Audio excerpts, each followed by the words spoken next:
Free-to-play money making in OSRS has always been a struggle, and with the price of bonds skyrocketing and hitting peaks of nearly 17 million GP, the grind to escape free-to-play has never been harder. But today, I'm going to be testing out 5 lucrative free-to-play money making methods to see if the grind is really as hard as people make it seem. But before we get into it, don't forget to drop a like and comment to help me out in the YouTube algorithm. Thanks! Oh, and I'm also still doing weekly giveaways on my Discord server, so be sure to check out the top link in the description if you'd like to enter. Now, let's test out some money makers. This first method we're testing out today is a tried and true classic free-to-play money making method, collecting cowhides. And of course, this method has absolutely no requirements. This method takes place in the Lumbridge cow fields, which are located just northeast of the Lumbridge castle or home teleport spell. And you'll definitely want to be on a very populated world, so the obvious choice for this is World 301. However, sometimes there will be a good amount of competition, and you may find World 308 or 316 to work better. And now we simply want to pull up to the cow fields and start picking up people's leftover cowhides, which go for a decent price on the GE. When you first arrive, you may not see any drops on the ground. Don't panic and wait a minute for them to start showing up. Now, since you're picking up so many cowhides and the people around can't kill the cows fast enough, you may run into some downtime, and there are a few other things you can do as a new player to advance your account. You may decide to start picking up the bones and burying them for a little prayer XP, and you can also bring a weapon and kill the cows yourself for some combat experience. After picking up a full inventory worth, we can just run back to the Lumbridge castle, go all the way up the stairs, and use the bank and deposit all of our items. Then run back to the cows and rinse and repeat. So I'm going to go ahead and test this method out for 20 minutes or so, then we'll head to the GE and calculate how much money this method can bring in per hour. So in 20 minutes we were able to do 4 inventories worth and ended up with 112 cowhides, which just sold on the GE for 22,176 GP. And since we had absolutely no expenses, that is pure profit, so we can just simply multiply that by 3 to get our hourly rate as we did it for just 20 minutes, and this method is coming in at just over 66,000 GP per hour. Not too great, but honestly not horrible considering it has no requirements and is located right in Lumbridge. But let's back it up a minute. If you're basically brand new off Tutorial Island, you are trade locked until you get 10 quest points and 20 hours of gameplay. And this doesn't let you sell certain items on the GE, like cowhides. But for this method, there is a way around it, and you usually end up making more money. Instead of taking your cowhides directly to the GE, bring 10 GP and head east from the Lumbridge castle over the bridge, and instead of heading north to the cow fields, continue heading east to this gate with the guard standing next to it. Pay the 10 GP toll if you don't have the Prince Ali rescue quest complete, and then head south to the Archery bank. Withdraw at least 81 GP and fill the rest of your inventory with cowhides, and then head north to the tanner. And the tanner is indicated by a little leather shirt icon on the minimap. Now you can have the tanner tan your cowhides into hard leather for a small fee of 3 GP each. Run back to the bank and deposit your leather, and repeat this process over and over until all your cowhides are now hard leather. Now you can head back to the GE and sell off your leather, which for some reason you're able to sell even if you're still trade locked. And tanning the hides just adds a few minutes and brings our profit way up, with over 112 of them selling for over 36,000, bringing our hourly profit from 66,000 to over 100,000. Pretty solid method to do while you're still trade locked. Not bad at all. And our second method of the day is collecting monk robes, and this is another method with absolutely no requirements. And this method takes place at the monastery, which is just west of Edgeville. And to do this method, simply head to the monastery and go to the southeast corner and climb up the ladder. Now head through the door that is just to the north, and there is a brand new clean set of monk robes ready for the taking. Simply take the robe top, then the robe bottom, and now switch worlds. And there will be another set of monk robes on the table, ready for you to pick them up, and repeat this process over and over until your inventory is full. And to speed up the world hopping part, I'm going to highly recommend using the world hopper plugin on RuneLite, where you could set a hotkey to hop to another world. And if you don't want a world hop, it'll be much slower and much less profit, but you can wait in the same world for 60 seconds and the robes will respawn. Either way, once your inventory is full, head back down the ladder and run up and around the monastery to the Edgeville bank. Deposit all your robes and head back to the monastery and do it all over again. I'm going to go ahead and test this out for 20 minutes or so, and then we'll calculate the results. Alright, so pretty much 20 minutes on the dot, and we've completed 4 inventories worth, which is 56 of each robe, meaning each inventory took about 5 minutes. Now let's head to the GE. Alright, with our monk robe sold, we are left with a pure profit of just under 60k, as we had absolutely no expenses with this method. So we can just multiply that by 3 to get our hourly rate, and this method is coming in at just under 180,000 GP per hour. Pretty solid method for free to play with no requirements. I'll take it. This next method is one I have never heard of before, and it is selling archery supplies. And this method technically has no requirements, as all you need is some starting GP. And this method is going to take place in Rimington at the archery shop, but we'll also need to get some stuff from the GE first. And to do this method, as mentioned before, you will need some starting GP. I'm starting starting with 1 mil, you can start with less or more depending on how long you want to do the method for. Now we want to buy an equal amount of mithril arrows, adamant arrows, oak longbows, willow shortbows, willow longbows, and some maple shortbows and maple longbows. Plus or minus 10 GP is fine. I went with 1,000 of each of them, and that cost me around 650,000 GP. And as you can see, we didn't get all the items, and that's alright. We really don't want to overpay too much for the items, as that will kill our profit. Now bring the items in noted form and head to Remington, which is just west of Port Serum, head into the archery shop, and now we want to trade with Brian and sell him 10 of each of the items we bought. And we only want to do 10 of each of them, as Brian pays a lower price for the items as his stock gets higher. So once we've sold 10 of each item, we want to hop worlds and do it again and again and again until all our items have turned into GP. But be sure to keep an eye out for the competition, and if there's a high stock of an item, it may not be worth to sell it until the next world. And two plugins that will be very helpful for this method is of course the World Hopper plugin once again, but also the Entry Menu Swapper plugin, which will allow you to reassign your left click on the items we're selling, making it a bit quicker and easier to sell the items. It took me about 20 minutes to sell off 1,000 of each item, and we ended with a cash stack of 1,137,000 GP, and subtracting our starting million GP, that leaves us with 137,000 GP of profit. Now we need to multiply that by 3 as we did it for just 20 minutes, and that leaves us with a profit of 411,000 GP per hour. Honestly, a pretty crazy method, and I know it could bring in more if I was more patient with buying all the items and at better prices. I'm pretty sure this method could easily earn you over 500,000 GP per hour.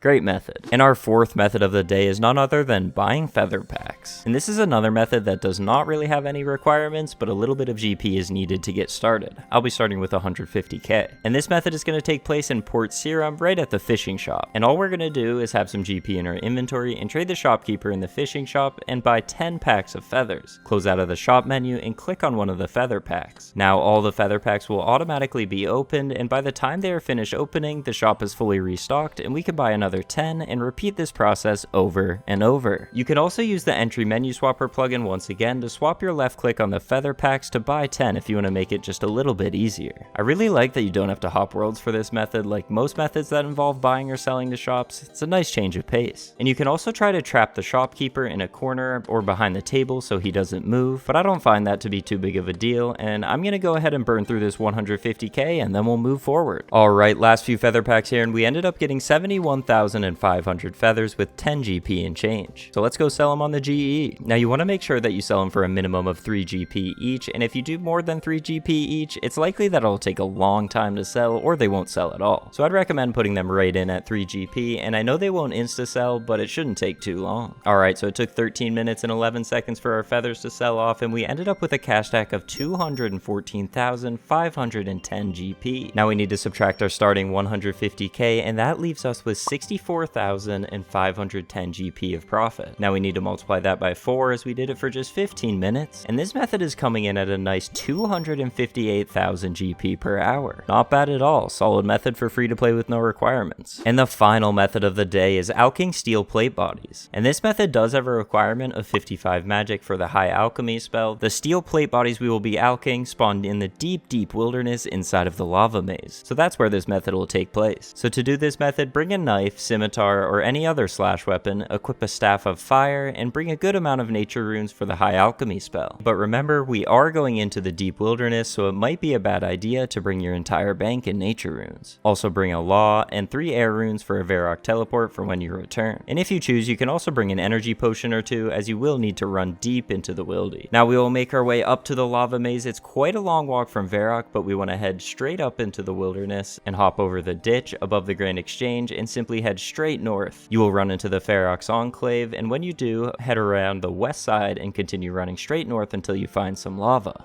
And then you know you made it to the lava maze. Now just run through the maze, slashing the webs with your scimitar, knife, or whatever other slash weapon you brought. And when you get on the eastern side of the maze, you will have to take the furthest route, as that's the only one you can traverse through. Then you can head through the top of the maze and you will reach a gated area. Head through the gate, and this is where the steel plate body spawns. So now we just grab the steel plate body, high alch it, hop worlds, and rinse and repeat. Do this for as long as your heart desires, or until you run out of nature runes or your cash stacks gets too big that the risk isn't worth it. And you will get a attacked by the lesser demons sometimes, and they can hit decently hard, so in hindsight, maybe bring a couple pieces of food. But when you do get attacked, you can just run behind this chest and the lesser demon should be trapped, wait a few seconds, and then you can hop worlds again. Okay, so the strat is definitely to try to get on a streak, camping the steel Platebody spawn, pick it up as soon as you load into the world, high alch it as fast as possible, and hop to the next. This will reduce the time the lesser demon has to walk up to us and attack us. But we can still get unlucky and spawn right under the demon and he will instantly attack us. But anyways, I'm gonna go ahead and try to burn through these 60 nature runes and then we'll see the results. There's 86 magic.